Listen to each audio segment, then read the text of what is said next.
Welcome back to Art Club. We've got another snowy day of fun planned for you. So first and foremost, you're going to want to take inventory of what you currently have. If you still have some of the bubble wrap printed snow paper that we did a few clubs ago, and you didn't use both of them, you can use that. Now, if you use both of them for last club to make those beautiful snowscape prints, no worries. We can always make sure that we're making a new one, and I'll show you really quickly a refresher on how to do that right now. So I am going to get out a background color for my snow globe, and I'm only going to need to print once if I just want to make one snow globe, so I don't need to worry about covering this whole thing. Once again, if you already have your paper from the other day, that printed one where it has all the bubble wrap snow on it, and you didn't use it for anything else, you can actually use that and you can skip this portion of it. But in the meantime, I'm going to make sure we all are set up and ready to go. So I've got my brayer here. I'm just going to roll our white paint just like we did 2 clubs ago. And we'll roll it onto the bubbly side of our bubble wrap, right? The side with more texture to it where it's sticking out more. And I want to get all the way to those edges. And once ever we have that done, we're going to go ahead and flip it into the corner, just like this. You can use a new piece of bubble wrap, or if you've got your one from a couple classes ago that already has the white on, you can use that too. So once again, you probably only need to do, if yours is about 6 inches by 6 inches like mine is, you'll probably only need to do that once. Now if you want to make more than one snow globe today, then you could actually go ahead and print that some more too. Okay? So our end product is going to end up looking something kind of like this. So cute, right? Alright, so let's talk about our next steps then. Our next thing we want to do while this is drying just a little bit, it only needs a few minutes, but let's go ahead and cut out the base here. So I'm going to grab a piece of white paper, okay, and I'm going to fold it in half, kind of like as if I was making, you know, a greeting card or a book. So I'm going to go ahead and fold that in half, just like so. Okay, once it's folded, we can go ahead and cut it in half as well.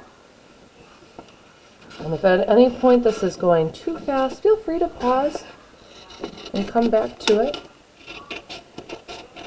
So I'm just going to cut that in half. Okay, I'm going to put the 1/2 aside for later. We might be able to use that for another project. We won't need it today though. And then, now that this is half a sheet of paper, I actually need it in half again. So we're going to go to a 1/4 sheet of paper. So something like that. So once again, just folding it in half. And then we can go ahead and cut down that center line too. Okay, so we've got something like that. Now you're probably noticing as you're looking at this that it's a little more, you know, boxy looking, right? Like this is a little boxy looking. I'm going to actually get rid of my painting stuff. I feel like it's hard to see the white over all this. So let's clear this out of the way for the moment. And maybe this will be easier to see on the darker background. Yeah, that's better. So you can see it's a little more boxy than what I have here. So all I did to get it more rounded was I just kind of cut like a really soft U shape on the bottom. So do you see how that kind of looks like a U? But really not like a deep U, a really soft U. And we're just going to do the same thing on the top too. A really soft U shape. Kind of the same amount down as we're seeing over there too. So just a really soft U shape. You could leave it just like this, or if you want to, you could even round out those edges so they don't have points That's going to be totally up to you as an artist what you like. Okay, so let's go back to our circle here. Let's get that cut out next. Now it is really hard, even for me as an art teacher, it is really hard to draw a perfect circle. So I have a little tip for you guys. Just because like with our hand, our wrist only can go so far. You can see like this is all the movement I have. I can't like, unless I move, there's no way to go around perfectly. So because of that, it's, you know, that's part of the reason it's so hard to do a perfect circle. So what I like to do, my little teacher trick, is I like to find something like maybe a bowl or a small plate. Or this is from, we actually got a big jug of cashews. So that's what I'm going to be using here today. I'm just going to set that right down on there. Of course, make sure your paint is dry before you do that. You guys can use a pencil for this. I'm going to grab a marker just so it's a little easier to see on the screen. And I'm just going to trace around my circle. This is a great way to get a perfect circle. And it's not too tricky. So that's kind of nice. Okay. Once we've got that drawn out, you can probably guess that we are going to cut that out next. Building these lovely fine motor skills. Cutting out our circular shape here for our snow globe. Almost all the way around. There we go. We've got the background for our snow globe. If you want to save the rest of the paper and make more, you totally can. So next we want to put it on here. Now if you're seeing like me, mine's a little too big, which is okay. But if you want to trim it down a little bit more, you know, we're all going to have different size bowls and containers, so you can always trim it down a little and just make that adjustment in the U shape if you want to. So I'll just do that real quick. And all right. That's probably a bit better of a fit now, isn't it? Okay, we'll get out our glue next. And we only need to glue towards that top edge where the circle is going to connect.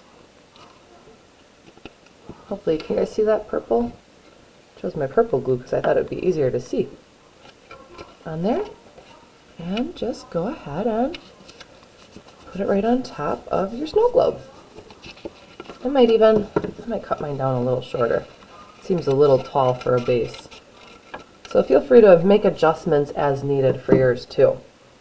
From here is where we get to add in whatever fun we want to. So I'll put my example one kind of off to the side there so you can check that out. And once again, feel free to pause the video as needed.